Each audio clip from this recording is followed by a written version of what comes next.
আলাইকুম everyone, welcome back to my channel. আজকে আমি আপনাদের সাথে খুব সহজ একটি আলু আর ডিমের পাকোড়া রেসিপিটি শেয়ার করব। এটা আপনাদের বিকেলের নাস্তায় বা বাচ্চাদের টিফিনে তৈরি করে দিতে পারবেন। এর জন্য আমাদের যে উপকরণগুলো লাগছে, এখানে হচ্ছে সিদ্ধ করা আলু, এগুলো আমি এখানে লাগছে আটা আর পেঁয়াজ আর কাঁচামরিচ কুচি আর 2টো ডিম নিয়েছি আর হলুদ গুঁড়ো সামান্য আর লবণ। এখন আমি সবগুলো উপাদান একসাথে মিশিয়ে নিব। এখন আমি কাঁচামরিচ আর পেঁয়াজ দিয়ে দিয়েছি আর এখন দিয়ে দিব ডিম।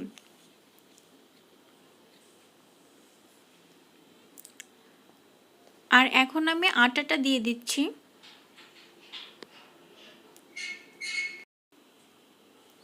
আর এখন দিয়ে দেব স্বাদ অনুযায়ী লবণ।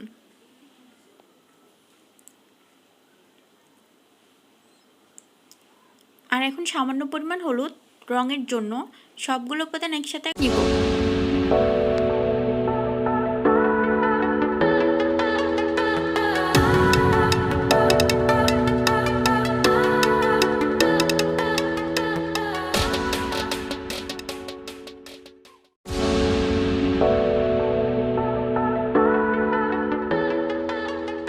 সবগুলো উপাদান আমার মিশিয়ে নেওয়া হয়ে গিয়েছে। এখন আমি ভাজার জন্য চলে যাব।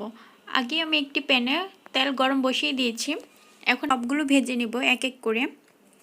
এখন আমি সবগুলো রাউন্ড শেপে দিয়ে দিচ্ছি।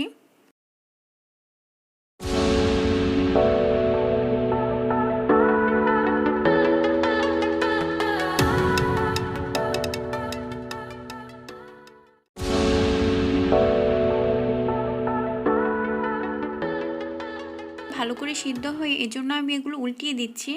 আমার উল্টানো হয়ে গিয়েছে, এখন ব্রাউন কালার হয়েছে। এখন আমি এক এক করে তুলে নিব।